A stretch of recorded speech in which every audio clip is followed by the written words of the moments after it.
ganteng terus. Ngejreng sih. Fitri Gaga 100.3 FM masih di Galaran Muda. Pokoknya bareng Polola juga di sini udah ada Babang Acong. Iya, pokoknya rame banget ya di studio deh. Ya Mitra, pokoknya pantang terus El Gangga 103 FM. Siang hari ini yang mungkin tadi udah dengerin El Gangga, hari ini kita udah ada artis loh.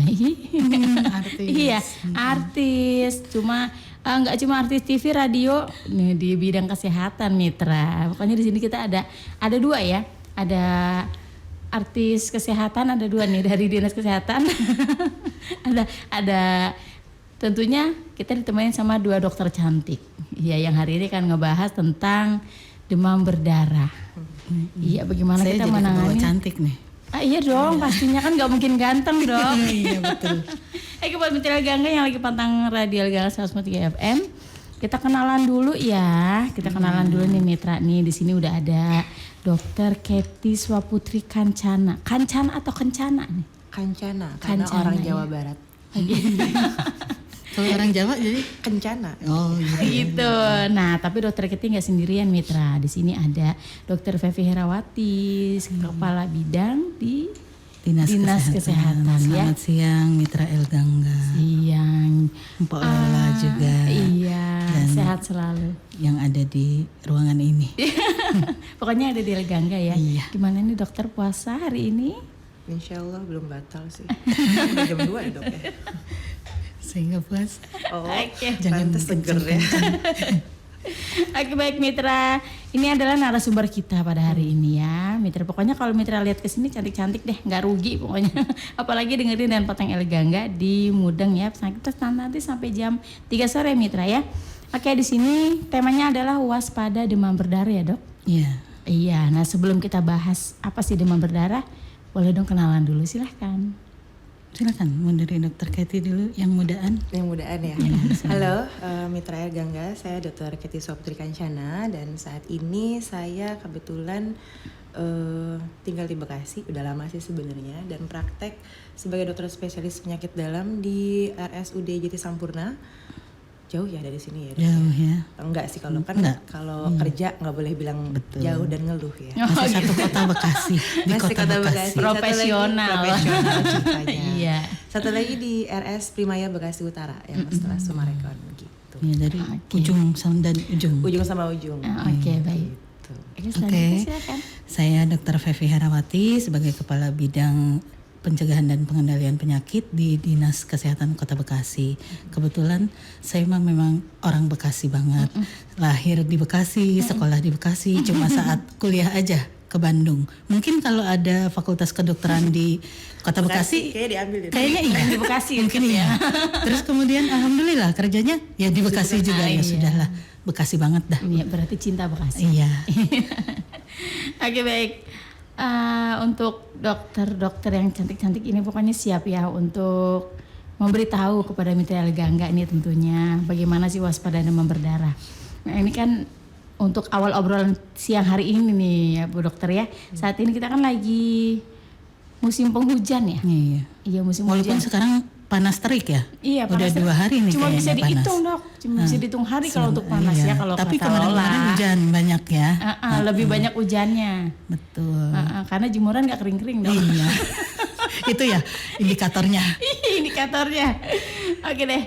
Seberapa besar sih potensi sang penyakit demam berdarah yang terjadi? Silakan ini pertanyaan kayaknya cocok untuk Dokter Fevi. Iya, mungkin. Baik. Mitra El Gangga, jadi memang betul tadi disampaikan Pok Lola ya, bahwa kan beberapa waktu kemarin kita hujannya lumayan banyak gitu ya. Kalau baru 2 hari ini nih kita agak panas terik gitu. Nah, pada saat sering turunnya hujan, tentu kan banyak hal-hal yang dari lingkungan kita kadang-kadang ada ya kayak tadi kita ngobrol di depan ya Mpok Lola ya. Mungkin ada bekas barang yang kaleng-kaleng gitu iya, ya. kaleng-kaleng bekas yang tidak kelihatan, maksudnya tidak ada bisa untuk adanya genangan air gitu. Nah, itu kan terisi oleh air hujan. Nah, itu menjadi tempat telur-telur nyamuk menjadi jentik yang kemudian nanti akhirnya berkembang menjadi nyamuk. Nah, Ya. itu yang kemudian menjadi penyebab ya sumber penularan penyakit demam berdarah. Karena penyakit demam berdarah sendiri sebenarnya penyebabnya itu adalah virus.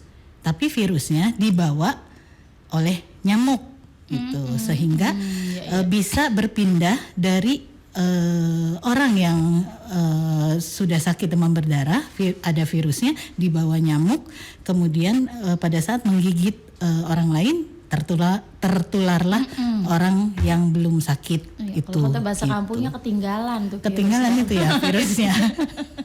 Itu seperti itu gitu. Iya. Oke, baik, pertanyaan selanjutnya ini kayaknya cocok banget nih buat Dokter Katy ya. Dokter Katy, di sini pertanyaannya apa sih dok gejala-gejala yang bisa kelihatan dari demam berdarah nih? Oke. Ciri-ciri kali ya, Ciri-ciri ya. ciri-cirinya ya.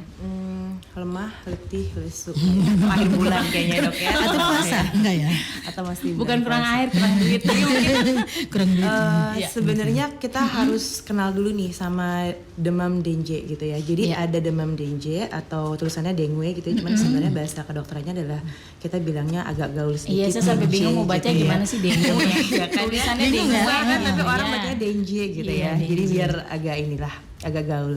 Ada juga demam berdarah dengue. Jadi tidak semua demam dengue itu sebenarnya gejalanya khas atau menjadi berat. Ketika itu sudah menjadi berat atau misalnya ada trombosit yang turun, kan kita tuh paling kenal biasanya kalau demam udah 3 hari, coba cek trombositnya gitu kan. Kita mau tahu apakah ini masuk kategori demam berdarahnya atau bukan gitu. Tapi kalau secara keseluruhan infeksi virus dengue ini pasti demam biasanya ya. Ada demam, terus gejala-gejala seperti nyeri otot atau misalnya meriang, pokoknya gejala-gejala ya tampak sakit kayak batuk pilek, sebenarnya itu masih gejala awal, tapi nanti akan dievaluasi kalau misalnya ternyata trombositnya tuh turun gitu, trombositnya turun, terus ada peningkatan, kalau hasil lab mungkin kelihatannya ada peningkatan hematokrit gitu ya, naik atau bisa dilihat kayak HT-nya kok jadi tinggi, terus atau misalnya ada bercak-bercak apa namanya kemerahan ya habis digigit nyamuk, cuman kok banyak banget sekujur badan atau misalnya ada Yang ngumpulnya tuh satu tempat gitu ya? bisa satu tempat, bisa di kaki aja atau bisa di tangan aja atau seluruhnya, itu menandakan bahwa ada yang bocor dari cairan pembuluh darah kita, makanya kenapa trombositnya bisa turun.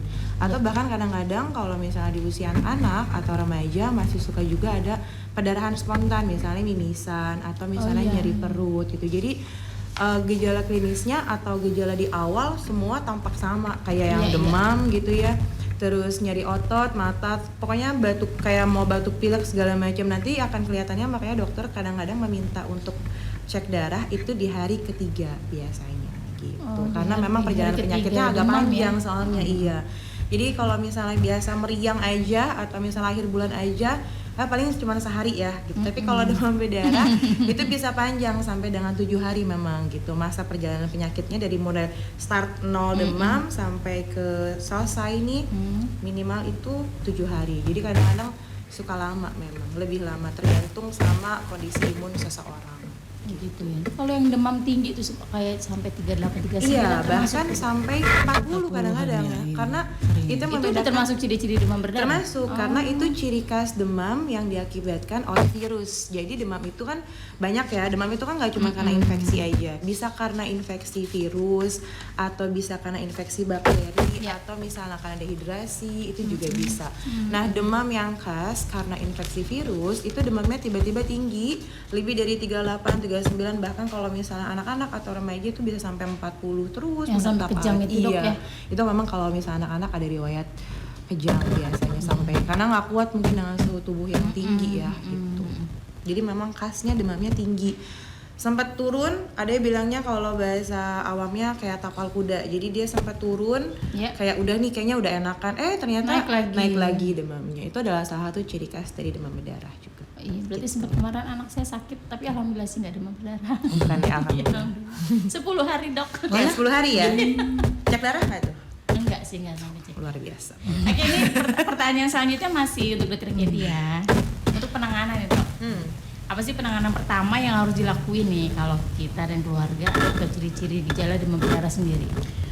Penanganan pertama, yang pertama tentunya kalau ada yang demam, kita harus turunkan demamnya. Terutama kalau misalnya memang itu anak-anak gitu ya, atau misalnya usianya belum cukup, imunnya belum cukup maksimal. Karena tubuh kita akan merespon sangat cepat terhadap kondisi demam. Jadi gimana pun caranya, demam itu harus cepat diturunkan karena rasa demam itu kan nggak enak. Lalu selain itu, kalau untuk kita udah tahu nih, ini kayaknya kemungkinan demam berdarah, atau misalnya kita udah cek darah ternyata trombosit kita mulai turun. Cara yang paling ampuh adalah banyak makan, banyak minum.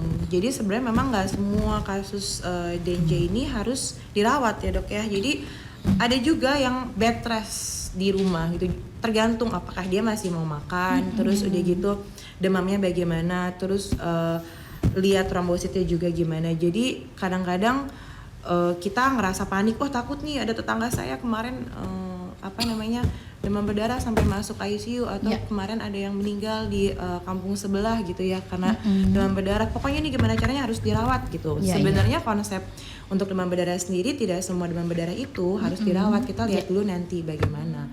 Intinya adalah turunkan demam, terus bed rest total, dan banyak makan, banyak minum cairan gitu.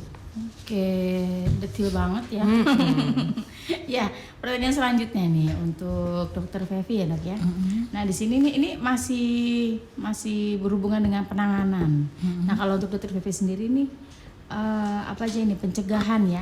Kan pencegahan dulu kayaknya ya. Penanganan sebelum dulu. Pencegahan dulu ya. Tergantung ya. Kita mah seneng-seneng aja ngobatin ya. Nah itu supaya jangan ke dokter Keti, bagaimana caranya gitu ya. Iya gitu betul. Pencegahan yang harus dilakukan ini. Ya jadi pencegahan untuk supaya kita terhindar dari penyakit demam berdarah sebenarnya nggak susah, Pok. Gampang banget. Tapi kadang-kadang itu jadi terlihat berat ya kalau oleh masyarakat untuk dilakukan, padahal mudah banget. Nah ini sekalian nanti mungkin kami juga mengajak masyarakat Kota Bekasi untuk bisa melakukan pencegahan supaya jangan terjangkit oleh demam berdarah. Jadi pencegahannya itu mudah banget, 4M plus. Itu ya. 4M. Dulu mungkin kenalnya 3M-nya. Ada satu lagi tambahannya. Apa itu? Nanti ya. Yang pertama dulu. Rahasia. Yang pertama menguras dan menyikat tempat-tempat penampungan air seperti bak mandi, WC, drum dan lain-lain seminggu sekali. Itu ada sejarahnya juga. Kenapa kita harus menguras tempat-tempat penampungan air dan kenapa harus seminggu sekali? Jadi kita ngelihat tadi dari si nyamuk yang pembawa virusnya ini gitu. Jadi dia paling seneng meletakkan telurnya itu di yang ada airnya, kemudian di tepi-tepi sisi dari tempat penampungan air itu. Makanya harus kita sikat supaya si telur-telur itu menjadi hilang atau nggak ada gitu, dan tidak berkembang menjadi jentik dan tidak berkembang lagi kemudian nanti menjadi nyamuk gitu ya. Kenapa harus seminggu sekali? Siklus hidup nyamuknya itu kurang lebih dari telur ke jentik, jentik ke pupa, pupa ke nyamuk itu kurang lebih sekitar 2 mingguan, 8 sampai 10 hari. Jadi kalau seminggu sekali kita berharap dari telur itu tidak berkembang menjadi nyamuk. Gitu. Nah, sebenarnya kan gampang ya. Nggak perlu keahlian khusus. Pencegahan nggak perlu sekolah nih kalau untuk menguras dan menyikat kamar mandi ya. Gitu. Itu hal yang mudah dilakukan. Yang kedua itu menutup rapat-rapat tempat penampungan air. Nah seperti gentong air atau tempayan, kayaknya di Kota Bekasi nggak ada kali ya? Apa ada masih? Tapi masih ada. Oh ada ya. Nah itu harus ditutup tuh, karena memang nyamuk itu meletakkan telurnya di yang ada permukaan, yang ada airnya di permukaan air gitu. Terus kemudian yang ketiga, memanfaatkan atau mendaur ulang barang-barang bekas yang dapat menampung air hujan. Nah tadi makanya kenapa penyakit demam berdarah ini sering terjadi atau sering kita dapati pada saat musim penghujan gitu. Nah yang keempatnya tadi nih yang gitu baru, ya. Sebenarnya bukan baru juga sih, cuman ini kita biar ada penekanan, penekanan. Diingatkan lagi. Dan menjadi penekanan karena kadang-kadang belum menjadi budaya kita gitu dok.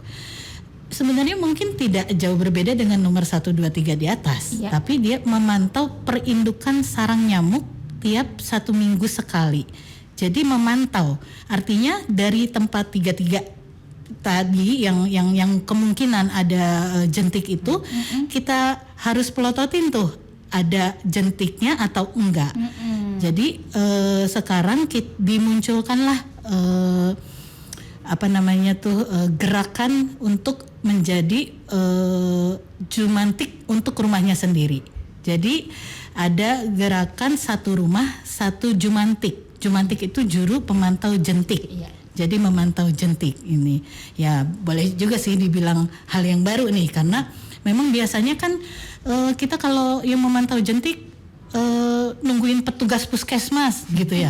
Wah, kalau menunggu petugas puskesmas aja berapa? Mpok Lela sebagai orang yang pernah bekerja di puskes ya, mungkin paham juga kan. Terus Terbatas atau lah. iya, nggak mungkin kan juga di puskesmas pelayanan gitu kan. Kemudian ada yang namanya kader jumantik, memang oleh masyarakat juga. Tapi seberapa banyak juga kader jumantik gitu. Udah gitu, kader jumantik pastinya juga memiliki keterbatasan pengetahuan hal-hal yang ada di rumah tersebut, gitu, ya kan? Jadi kan apa saja sih tempat-tempat perindukan atau sarang nyamuk itu bisa ada yang memang dia tempat yang memang digunakan sehari-hari, seperti bak mandi itu kan digunakan sehari-hari ya. Terus ada tempat yang ada di rumah tapi sebenarnya bukan untuk keperluan sehari-hari, seperti vas bunga misalnya, seperti itu ya. Nah kan mungkin kalau orang lain nggak paham si rumah tersebut ada vas bunganya atau enggak gitu kan. Nah, terus ada lagi yang tadi yang ketiga adalah tempat-tempat yang seperti tadi nih, misalnya kaleng-kaleng bekas yang enggak, sebenarnya kan memang enggak ada gunanya, tidak dipergunakan, tidak diperlukan, tapi ada dan menjadi tertampungnya air di situ dan bisa menjadi tempat perindukan nyamuk. Nah, kalau masyarakat menjadi jumantik untuk rumahnya sendiri dengan gerakan satu rumah satu jumantik, itu pasti lebih mengetahui tempat-tempat mana yang berpotensi untuk adanya perindukan dari nyamuk. Misalnya mungkin saya punya kulkas yang tempat penampungannya di belakang ada airnya gitu kan, biasanya pasti ada airnya tuh. Nah itu gitu.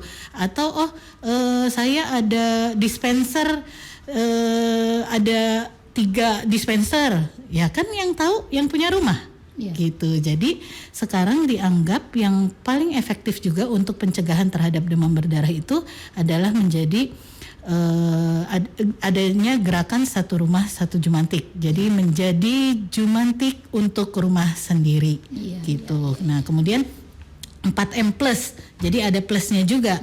Nah plusnya itu ya itu tadi yang mengganti air vas bunga, tempat minum burung atau tempat-tempat lainnya yang sejenis seminggu sekali. Jadi seminggu sekali itu, makanya karena kita melihat siklusnya hidupnya nyamuk gitu, karena supaya bertelurnya ya. Iya bertelur sampai menjadi nyamuk gitu. Kemudian memperbaiki saluran dan talang air yang tidak lancar atau rusak. Nanti kan jadi tempat perindukan juga tuh.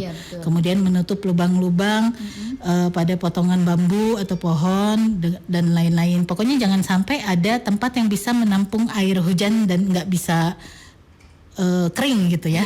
Itu kemudian ada juga sih bisa menaburkan bubuk larvasida, tapi itu untuk tempat-tempat yang memang tidak bisa dikuras atau tidak mudah dikuras atau nggak bisa kita buang ya. Kalau misalnya ada di kaleng-kaleng bekas itu kan ya buang, supaya buang aja, kalau misalnya enggak digunakan buat apa gitu kan.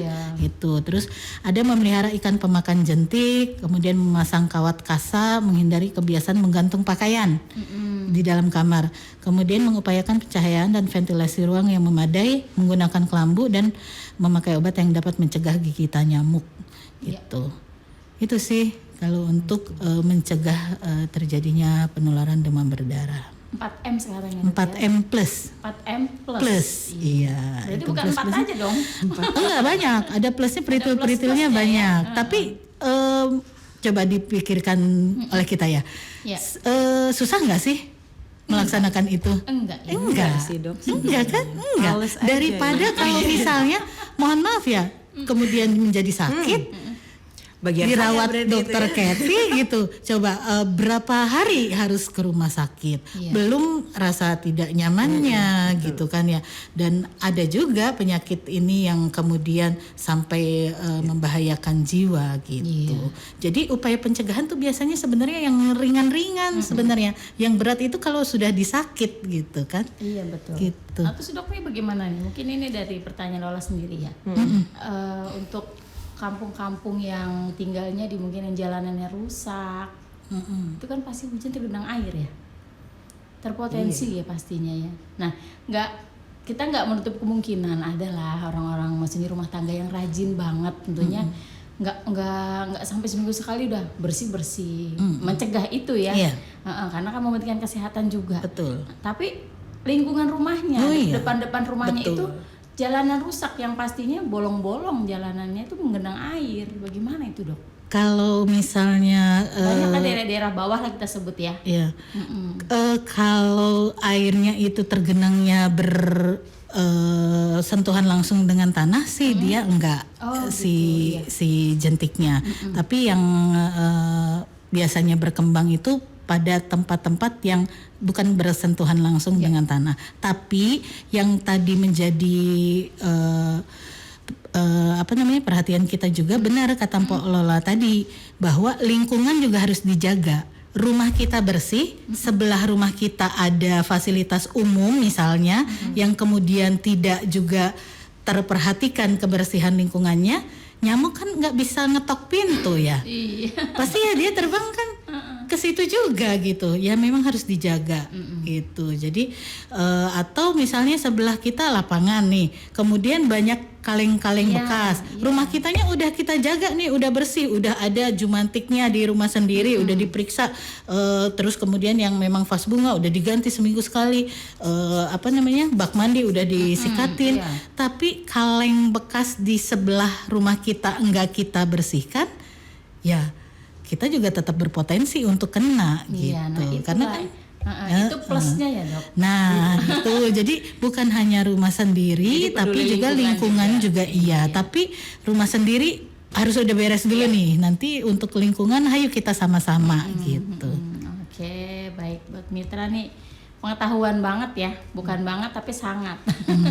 Oke, pertanyaan untuk Dokter Kathy ya, mungkin banyak banget nih mitra di luar sana yang belum tahu seberapa berbahayanya yang namanya demam berdarah.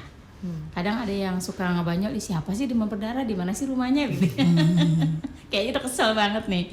Bisa dijelasin nggak dok seberapa fatalnya sih demam berdarah kalau misalnya nggak ditangani secara serius nih? Ya, jadi memang angka kematian demam berdarah itu cukup tinggi juga, Iya. meskipun kita dari dulu udah kenal yang namanya demam berdarah ya, demam dengue atau demam berdarah. Jadi memang ada beberapa fase dan beberapa kategori. Yang pertama kita kenal ada demam dengue yang tadi ya gitu. Terus kalau tiba-tiba ternyata di masa perjalanan sakitnya atau selama sakitnya ternyata dia berubah, trombositnya makin turun, hematokritnya makin tinggi, banyak keluhan, kita bisa masuk kategori ke demam berdarah. Demam berdarah itu ada step-stepnya, ada derajat 1, ada derajat 2. Kalau sampai dia mimisan atau misalnya ada perdarahan, nyeri perut gitu ya, ada banyak cairan di paru atau di perut, kita bisa masuk kategori ke demam berdarah yang kedua. Kapan dia menjadi bahaya dan perlu menjadi pengawasan ketat? Ketika setelah kan ada fase kritis nih. Fase kritis demam berdarah itu biasanya di hari ke-4, mulai start hari ke-3 atau hari ke-4 hingga hari ke-7. Itu dimana memang trombositnya lagi turun-turunnya dan memang gejala klinis tuh lagi berat-beratnya. Setelah itu nafsu makan biasa udah mulai bagus, demam udah nggak ada. Tapi kalau setelah hari ke-7 demam, ternyata tensinya nih masih rendah terus, masih mual, nggak mau makan, demamnya mungkin masih ada meskipun nggak terlalu tinggi, tapi trombositnya makin turun, disertai perdarahan, adanya sesak gitu. Jadi tanda-tanda vital kalau kita bilang ya, baik dari tensi, terus nafas kita jadi nggak enak gitu ya, terus nadi kita jadi makin cepet gitu, suhunya juga nggak membaik, itu udah masuk kategori namanya impending DSS atau DSS. Jadi udah hampir kategorinya shock atau kita bisa kategorikan shock. Itu menjadi bahaya, terutama kembali lagi pada beberapa kondisi tertentu, misalnya anak-anak, lansia, ibu hamil, pasien obesitas ya. Jadi karena kebutuhan cairan setiap orang kan berbeda, tapi pada kondisi tertentu seperti anak-anak, lansia, ibu hamil, pasien-pasien dengan komorbid gitu ya, atau misalnya dengan obesitas, itu akan menjadi sangat krusial ya. Jadi jangan sampai setelah lewat hari ke-6 ke-7 tensinya masih turun, masih demam, trombositnya kok nggak naik-naik. Jadi kenaikan trombosit memang bukan indikator penuh, tapi dia bisa menjadi suatu gambaran gitu ya. Oh, proses virusnya ini memang lagi turun-turunnya. Jadi ada hematokrit, ada trombosit kalau nilai laboratorium ya. Tentunya kita kalau sebagai dokter ngelihatnya selain dari keluhan pasien, kita lihat juga pemeriksaan penunjang dari lab gitu. Bisa bahaya banget nggak? Bisa menyebabkan kematian atau enggak? Ya tinggi. Makanya kenapalah ada yang namanya juru jumantik dan segala macam, karena mencegah lebih baik. Kenapa? Karena kalau udah, contoh nih kayak sekarang ya, kalau dicek nih Po, sekarang hampir semua rumah sakit di Bekasi waiting list udah kayak hotel bintang 5. Lebaran aja belum udah kalah hotel-hotel sama rumah sakit ya dok ya. Rumah sakit dimanapun, yang swasta, yang RSUD gitu, kita punya banyak RSUD juga ya. Itu hampir semuanya full juga gitu. Berarti demam berdarah kayak lagu ya dok, lagi naik daun. Lagi naik daun. Padahal dia nggak naik daun, dia terbang. Ya oke. Kalau untuk tadi yang dibahas tuh masuk ke fase kritis bukan sih? Kalau untuk apa? Fase kritis nih. Fase kritis. Jadi demam berdarah bisa masuk ke fase kritis memang. Iya, itu maksudnya fase kritisnya itu sebatas apa ya? Sebatas Kembali lagi, itu biasa kita lihat dari, biasa dokter akan menanyakan demam udah hari keberapa, udah berapa lama. Iya pasti. Anak saya juga kemarin ditanya kayak gitu, udah berapa hari? Udah berapa hari demamnya? Karena kalau misalnya masih dari hari 1, hari 2, kita masih kita masih akan pantau di 4 hari ke depan. Tapi kalau demam ini ternyata udah 7 hari, terus ternyata tensinya masih turun ya, tekanan darahnya tuh yang turun, terus kok agak sesak, demamnya masih berkepanjangan gitu, terus pola nafas juga nggak enak, nadinya cepat gitu, itu udah masuk kategori kritis berarti gitu. Jadi jangan sampai, meskipun kayak yang gampang ya dok ya gitu, penanganannya juga karena nggak semua demam berdarah itu harus dirawat. Jadi kayak kata ini kemarin dengar di radio El Gangga kayaknya nggak semua demam berdarah harus dirawat gitu ya dok, jadi nggak dirawat. Ternyata udah diemin aja, pokoknya kasih minum kasih makan, ternyata udah hari ke-7 nggak baik-baiknya. Ya udah. Salah juga itu dia. Gitu. Harus ke ahlinya. Harus jadi pokoknya kalau udah lewat dari 4 hari demamnya atau 5 hari demam yang nggak membaik, sebaiknya dikonsulkan ke dokter di sekitar rumahnya gitu terutama sebelum memasuki fase kritis. Ini berhubungan dengan obat dok. Yang pastinya kan kalau pasien itu kan dikasih obat ya sesuai dengan penyakitnya ya, sesuai dengan penyakit yang diderita, seperti yang demam berdarah sekarang lagi marak ini ya. Nah ini pertanyaannya, misalnya sudah pulang harus kontrol dong pasti. Iya boleh. Ada kan ya kontrol gitu kalau misalnya memang disuruh atau tidak. Nah biasanya nih banyak yang percaya seperti ini, nebus obat yuk, obat yang udah dari dokter itu boleh nggak sih? Oke. Padahal kondisinya udah enak gitu, tapi kondisinya udah enak ya. Iya. Memang tidak semua kondisi ketika pulang dirawat harus wajib kontrol, itu enggak ya. Harus diakui bahwa ada beberapa kondisi kalau misalnya seperti demam berdarah yang ringan gitu ya, terus kita sudah melihat ketika sebelum pulang dari rumah sakit EG trombositnya sudah mulai naik dan nggak ada keluhan apa-apa, ya sebenarnya nggak diwajibkan. Itu kan kita hanya memberikan pilihan, kalau misalnya masih ada keluhan boleh kontrol gitu. Dan sebenarnya kalau untuk demam berdarah murni, karena obatnya adalah cairan ya, tentunya nggak muluk-muluk sebenarnya obatnya ya. Cairan aja. Maksudnya cairan tuh artinya banyak makan, banyak minum. Harus beli obat lagi ya. Ya kalau udah ngerasa enakan, gitu. Ya boleh aja kalau punya banyak duit mah nggak paham. Ada yang larang. Kadang kan masih kerasa puyeng nih. Nah gitu. Kecuali kalau karena itu dia keluhan. Ya keluhan, Iya, ada masih keluhan. Jadi memang untuk kasus demam berdarah ini atau DHF atau dengue fever ini, dia bisa sampai dengan 10 hari gejalanya meskipun tidak dirawat, atau pulang dari rawat masih ada keluhan sampai dengan 3-4 hari, itu sering gitu ya. Jadi memang klinisnya akan menetap atau gejala sisanya bisa sampai dengan 10 hari meskipun trombositnya sudah kembali normal. Jadi kayak gejala-gejala sisanya tuh masih suka ada geleyang, pusing dan segala macam, masih suka ada sampai dengan 10 hari setelah infeksi gitu. Oke, baik. Berarti boleh ya Boleh. beli obat lagi ya gitu yang sesuai dengan yang dikasih sama dokter. Nggak apa-apa. Ya tergantung keluhannya gitu dok ya. Ya. Iya, kadang kan ada juga harus ke sono lagi tapi jauh, misalnya nggak ada yang nganter kan, berarti kan alternatifnya harus ke terdekat Boleh. yang bisa. Selama itu yang diberikan adalah suplemen atau misalnya obat-obatan, yang jelas itu bukan merupakan suatu antibiotik karena antibiotik itu perlu diingat ada masa batas penggunaan gitu ya. Jadi kalau yang diberikan hanya sebatas vitamin atau misalnya obat mual, obat demam boleh ditebus sendiri nggak apa-apa. Tapi kalau misalnya untuk antibiotik atau obat-obatan yang mungkin pasien tersebut ada komorbid gitu ya, seperti ada hipertensi, diabetes, sebaiknya dikonsulkan dulu atau cek berkala lagi gula atau tensinya gitu. Gitu, iya baik. Oke, nah di sini pertanyaannya ke Dokter Fevi nih, cocok banget nih ya. Ini untuk pertanyaan ke mitos apa bukan nih? Mitos atau fakta gitu ya? Mitos atau fakta? Mitos atau fakta ini. Demam berdarah tuh aktifnya katanya cuma siang hari aja. Ya, bukan 24 jam atau gimana? Memang. Jadi maksudnya dari penularannya kan melalui nyamuk. Berarti kan kita harus memahami sifat si nyamuk itu seperti apa sih. Kemudian siklus hidup tadi seperti yang tadi sudah disampaikan itu kita mengikuti polanya, dalam arti mengikuti polanya untuk bisa menghambat terjadinya penularan. Memang nyamuk sebagai penular virus ini aktifnya memang di pagi sampai sore hari gitu. Nah ini juga menjadi salah satu dasar juga nih. Tadi mungkin belum kita bahas terkait dengan fogging. Iya, benar. Soalnya tadi Rame titip banget pesan ya, juga Dok, Dokter ya? Katy. Iya. Dok nanti tolong dibahas soal fogging juga. Karena memang fogging itu padahal istilah ini juga ya. Maksudnya bukan istilah awam ya, tapi karena udah saking memasyarakatnya jadi terkenalnya dengan fogging juga gitu ya. Nah, kadang-kadang masyarakat itu menganggap kalau belum di fogging itu belum ditangani begitu. Itu pendapat masyarakat nih. Padahal apakah demikian?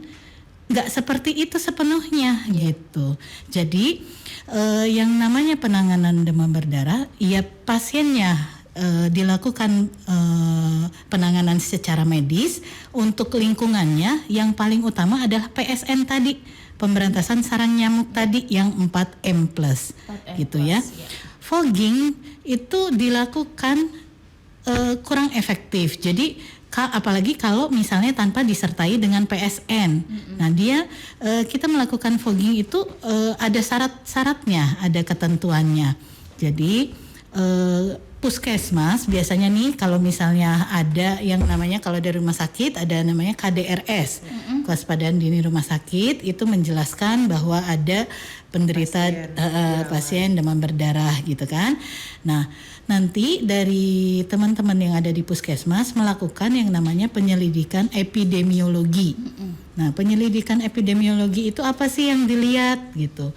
Jadi dari sekitar radius rumah penderita itu kurang lebih 20 rumah, 100 sampai 200 meter itu juga ada dasarnya karena nyamuknya kemampuan terbang sejauh itu gitu. Apakah ada jentik lebih dari 5%, dan adakah penderita panas lain, 3 orang penderita panas lain atau 1 orang yang juga penderita demam berdarah. Nah, itu kalau memang sudah terpenuhi semua, itu baru diperbolehkan untuk fogging. Tapi fogging juga nggak bisa sendirian. Jadi tetap harus melaksanakan PSN. Fogging itu kan hanya membunuh nyamuk yang dewasanya saja. Sementara kalau nyamuk dewasanya dibunuh sementara jentiknya masih ada, kan jentik nggak lama juga nanti akan menjadi nyamuk dewasa. Gitu. Jadi akan tetap tergantikan oleh si jentik tadi. Makanya yang lebih mudah dilakukan oleh masyarakat itu PSN tadi, 4M+ tadi gitu. Insya Allah deh kalau misalnya 4M+-nya itu kita kerjakan, mudah-mudahan juga memang penyakit demam berdarah ini bisa menurun gitu ya. atau tidak membahayakan lagi gitu. Mudah-mudahan seperti itu gitu. Jadi jangan beranggapan kalau nggak di fogging ini gimana sih pemerintah nggak menanggapi gitu. Bukan seperti itu gitu. Iya, Jadi padahal bukan ada alternatif juga ya. Iya, jadi ada tahapan-tahapan yang mesti dilakukan dan pencegahan dan pengendalian demam berdarah ini bukan hanya salah satu pihak saja yang melaksanakan, tapi perlu juga peran serta dari masyarakat gitu. Oke, baik. Dok, kita break dulu sebentar ya. Sepertinya memang harus ada jawaban lagi nih karena banyak pertanyaan dari mitra ternyata. Baik, kita break dulu sebentar setelah satu ini mitra ya. Panteng terus. Ngejreng sih. Ayo baik mitra Gang 103 FM, yuk kita balik lagi di Gelaran Mudeng tentunya masih bersama dokter-dokter cantik ya tentunya ya. Bersama dokter Kety juga dokter Fevi. Kita panggilannya itu aja enak ya. Dokter Fevi, dokter Kety. Ini imut banget panggilan dokter Kety. Iya. Baik, di sini padahal tadi udah mau ngajak mitra dulu tapi ini ternyata udah berbaris pertanyaannya ya. Berarti mitra itu di 0813 kali 86103 itu nggak perlu dikasih tahu lagi, mitra udah tahu. Baik dok, kita mulai ya dok ya. Ini pertanyaannya berarti penting banget nih. Di sini ada Cang Sanusi di sini nih. Ini sebagai pendengar El Gangga juga nih, pecinta dan pendengar El Gangga nih. Selamat petang dokter cantik gitu ya. Jadi namanya jadi ganti, jadi dokter cantik. Soalnya perempuan. Mungkin kalau dokter laki-laki dokter ganteng ya. Ini mau nanya katanya nih, apa yang harus dilakukan nih jika digigit nyamuk demam berdarah? Ada tips-tipsnya nggak sih gitu? Kan kalau itu kan ada pencegahan, ada penanganan. Ini ada tips tersendirinya nggak gitu? Berdoa. Ya tentunya kan karena nggak, ya balik lagi ya kalau kita digigit kan kita nggak tahu nih ini nyamuk demam berdarah apa bukan. Iya kan sebenarnya. Kecuali kalau setelah digigit nyamuk, kadang-kadang kita juga nggak sadar habis digigit nyamuk tiba-tiba jadi bentol atau merah. Tapi kalau ciri khas dari Aedes aegypti itu dia tidak sampai bentol biasanya. Jadi cuman kayak merah-merah aja ya? Iya, merah-merah aja. Dan tentunya ada demam. Kan nggak selalu digigit nyamuk itu jadi demam. Cuman ketika kita digigit nyamuk demam berdarah terus kita menjadi demam gitu ya. Balik lagi tata laksananya, selain kalau nanyanya ke saya pasti tata laksananya adalah makan minum yang banyak, terus dilihat hasil laboratoriumnya bagaimana, tensi bagaimana secara klinis ya. Terus dilihat berarti di rumahnya ya dok ya. Dari mana nih sumber nyamuknya? Apakah nyamuk yang lari dari 100-200 meter rumah tetangga atau memang sumbernya ada di rumah sendiri gitu. Karena kan tadi balik lagi ya, kalau yang tadi dengerin berarti kan efek fogging itu kan bisa menyebabkan nyamuk itu kabur ya dok. Kan disemprot. Kan nggak selalu mati ya dok ya. Bisa jadi efek fogging itu dia kabur karena dia bisa kabur 100-200 meter ke tetangga. Jadi mungkin rumahnya udah bersih segala macam, cuman karena ada efek fogging di kampung sebelah sehingga yang kampung sini jadi malah kabur. Terus nanti dia balik lagi. Mudik kayak orang mudik gitu ya. Ya itu yang sering terjadi. Silaturahmi. Jadi kembali lagi dilihat sumber nyamuknya dari mana. Apakah dari di rumah atau tetangga sekitar ada, dan kalau memang ada gejala segera untuk bed rest, istirahat, makan minum banyak. Kalau tidak membaik 3 hari, segera konsultasikan ke dokter di sekitar rumah. Karena kan memang sebenarnya kalau orang yang digigit nyamuk itu belum tentu menjadi sakit kan ya dok ya. Betul, betul. Bisa aja nggak menjadi sakit, tapi ada beberapa orang yang kemudian menjadi sakit. Tapi menjadi sakit pun macam-macam juga. Ada yang nggak ada gejalanya, ada yang gejalanya ringan, ada juga yang gejalanya berat. Kan seperti itu tuh. Gitu. Iya betul. Nah itu buat Cang Sanusi semoga ini ya, bukan semoga, mudah-mudahan puas dengan jawaban dokter ya. Ya mudah-mudahan jangan tipsnya itu harus teliti. Kegigit nyamuk lah. Ya balik lagi ke diri kita masing-masing ya. Ya mudah-mudahan nggak ada nyamuknya. Rumahnya bersih, lingkungannya bersih. Ayo pertanyaan selanjutnya dok. Ini boleh dokter Kety, boleh dokter Vivi, terserah ya. Di sini dari Rita di Rawalumbu nih. Apakah kalau orang yang kena DBD itu harus diopnam atau dirawat? Ini dokter Kety harus nggak sih gitu? Opnam dirawat kan ya dok ya? Iya. ya kalau mau nambahin tabungan saya boleh aja dirawat. Balik lagi ya, tadi tidak Tergantung ya, kondisinya gitu. Jadi nggak semua demam. Ini terutama kita bicara masalah dewasa ya, karena berbeda dengan kondisi anak-anak ya. Mungkin nanti Lola bisa ngundang dokter anak ya. Jadi kalau untuk kasus dewasa, karena dewasa kan lebih gampang buat disuruh makan minum ya, meskipun kita disuruh bed rest tapi kita masih ada rasa lapar, haus itu masih ada. Jadi inti dari demam berdarah ini adalah pada dasarnya adalah bed rest total atau istirahat dan juga makan minum banyak, harus dipaksa. Kenapa? Karena memang nyamuk demam berdarah ini terutama akan mengenai pembuluh darah sehingga menyebabkan pecahnya pembuluh darah. Makanya kenapa trombositnya bisa turun, hematokritnya naik, jadi kayak darahnya lebih pekat gitu. Cara mencegahnya ya harus banyak nutrisi supaya tidak banyak pecah pembuluh darah sehingga kita masih bisa untuk dirawat di rumah aja tanpa harus ke rumah sakit. Nggak harus selalu ke rumah sakit, betul, nggak harus. Nggak harus ya. Iya, tapi kan kasihan yang jauh ya, Dok. Iya. Kasihan juga yang jaganya. Iya. Jadi udahlah rawat aja gitu biasa. Nggak mau mikir gitu ya. Dokter bisa aja deh. Oke, di sini ada Robi Suryadi nih dari Kampung Gabus. Nah, ini dia terkait masalah pencegahan. Kan kalau penderita demam berdarah kan pasti harus dirawat, Dok. Ya tuh. Kan nggak harus tadi ya. Iya kan kebanyakan orang gitu ya, kebanyakan orang. Tapi ada juga yang bilang pencegahannya minum jus jambu merah. Nah, bener nggak sih itu? Boleh. Apakah ada kaitannya itu tentang pencegahan demam berdarah sama jus jambu merah? Itu bener nggak?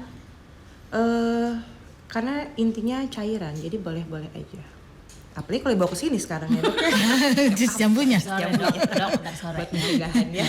Jadi apapun intinya, balik lagi itu makan minum yang banyak, mau jus kurma, angkek, apalagi tuh jambu, susu etawa, pokoknya semua dikeluarin ya, dimintain. Terus waktu jenguk sampai numpuk, tetap aja trombositnya turun karena memang cuma ada doang, nggak diminum gitu. Yang penting punya. Padahal sebenarnya intinya nggak harus jambu, tapi boleh apa aja, termasuk jus jambu, termasuk susu kurma, apalagi yang paling sering angkat ya, Dok ya. Terus apalagi yang paling sering, pokoknya apapun itu intinya adalah cairan, makan minum yang banyak, sehingga trombositnya tidak terlalu turun, hematokritnya juga nggak yang pekat banget. Jadi intinya supaya tidak ada kebocoran di pembuluh darah kita, itulah bahasa awamnya. Iya, apalagi ini kan bulan puasa, Dok ya. Puasa kan dari pagi sampai maghrib. Itu maksudnya bagaimana itu untuk mencegah, ini kan puasa, Dok. Tetap aja kan kalau puasa juga cairan kita harus tetap mencukupi ya, Dok ya.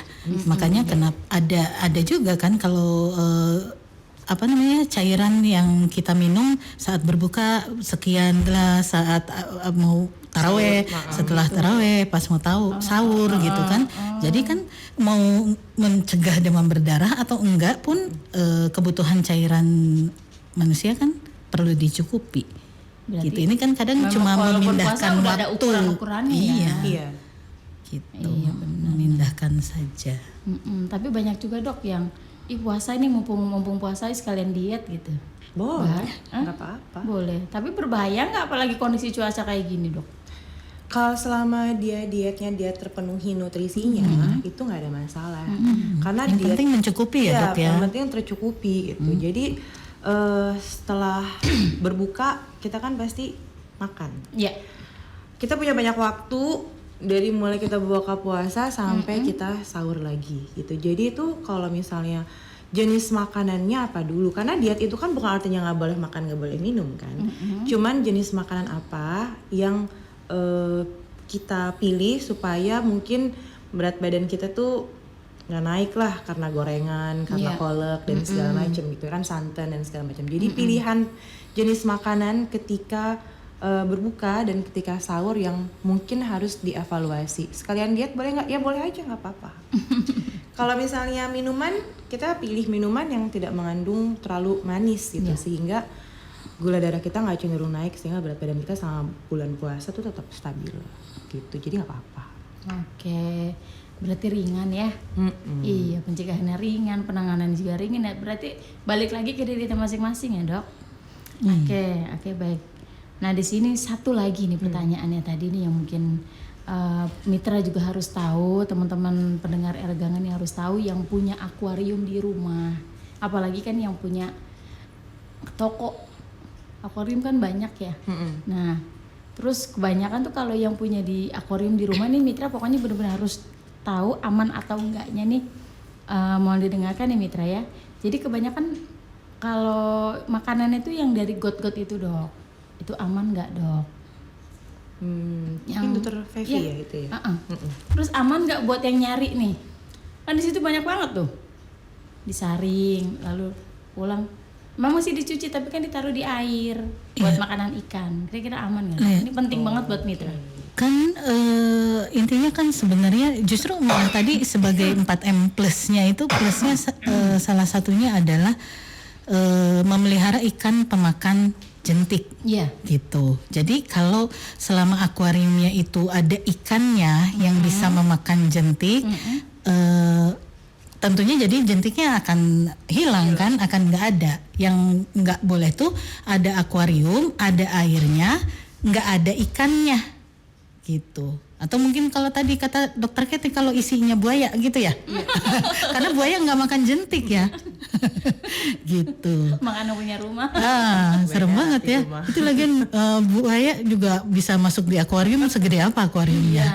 Kadang kan ada juga yang orang-orang awam nggak tahu dong, nggak paham. Udah yang tadi punya akuarium, udah deh jangan pakai akuarium gitu. Nah, berarti aman ya Dok ya selama masih ada penghuninya. Ikannya, ada ikan. iya. Karena dimakan ikan kan makan jentik kan. Nah, iya. Dan pasti kalau ada ikannya kan bukannya biasanya dibersihin ya? Ya harusnya ya. Kalau enggak nanti ikannya mabok juga biasanya kan. Ikan aja seneng yang bersih juga ya. Mungkin kecuali ada beberapa akuarium mungkin kayak kolam koi ya. Iya, iya selain Enggak ya. Selain Karena akuarium akan ya merubah kolam pH dan segala macam. Selama yang ada atasnya itu tergenang itu apa namanya, daun-daun Oh. rata-rata kalau ada ikan koi untuk lumut ya. pasti ada ikan sapu-sapu Ya biasanya. buat untuk itunya Untuk ya. jentiknya. Ikan Kalau sapu-sapu ada, ya. ada ikan koi tapi nggak ada ikan sapu-sapu berarti beli aja habisin kan.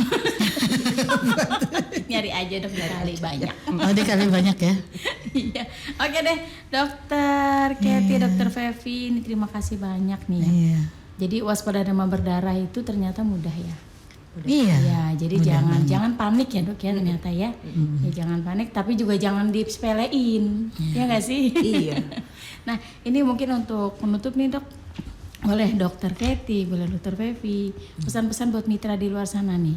Sebelum kita siapa dulu? pamit, apa aja tindakannya untuk bagus untuk mencegah yang namanya demam berdarah? Mungkin dokter Fevi dulu. Saya mah sedikit banget nih sebenarnya. Itu tadi, jadilah jumantik untuk rumah sendiri. Iya. Gitu. Karena memang kita tinggalnya di rumah ya. Iya. Iya betul.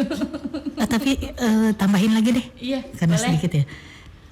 Jaga kesehatan lingkungan juga. Jadi bukan hanya memikirkan rumah sendirinya saja. Nanti takutnya saya takut juga nih kayak dokter Keti tadi. Oh ngomong di Elgangga kan katanya rumahnya aja yang dijagain. Tahunya sebelahnya ada tempat-tempat perindukan nyamuk yang kemudian kok saya rumah udah bersih tapi tetap kena demam berdarah, padahal sebelahnya ada genangan-genangan di kaleng-kaleng bekas yang kemudian mungkin tempat jentik, kemudian akhirnya ada nyamuknya jadi tertular. Jadi jaga lingkungan juga gitu. Dokter Keti silahkan. Jadi aku kalau dari aku mah kalau nggak ngikutin apa kata dokter Fevi berarti ketemunya sama aku. Nah itu dia tuh. Mau di mana ketemunya? Gampang aku mah itu. Gitu. Tapi jangan lupa ya Dok ya, pola makan dijaga. Iya tentu ya pola makan. Iya karena kan nomor satunya di situ kan. Iya menjaga nutrisi. Udah rajin ya. bersihin rumah, Puasa sama lingkungan, terus makannya males ya, udah deh. Jadi nggak seimbang ya. Iya. Betul. Oke baik Dokter Keti, Dokter Fevi terima kasih Terima kasih banyak juga Ini pelajaran ya, pelajaran buat saya, buat teman-teman di Elgangga juga mitra pendengar di luar sana. Iya. Oke mungkin waktunya yang tidak membutuhkannya. Pengennya sih sampai menjelang buka pengennya gitu. Ngabuburitnya ya. Ntar yang denger siapa itu? Ikhlas banget ya Dokter Keti. Oke baik dokter, kami ucapkan terima kasih banyak atas kehadirannya. Mudah-mudahan bisa bermanfaat buat mitra di rumah juga teman-teman di Elgangga. Oke baik kita Terima kasih. Assalamualaikum warahmatullahi wabarakatuh. Waalaikumsalam warahmatullahi wabarakatuh. Assalamualaikum.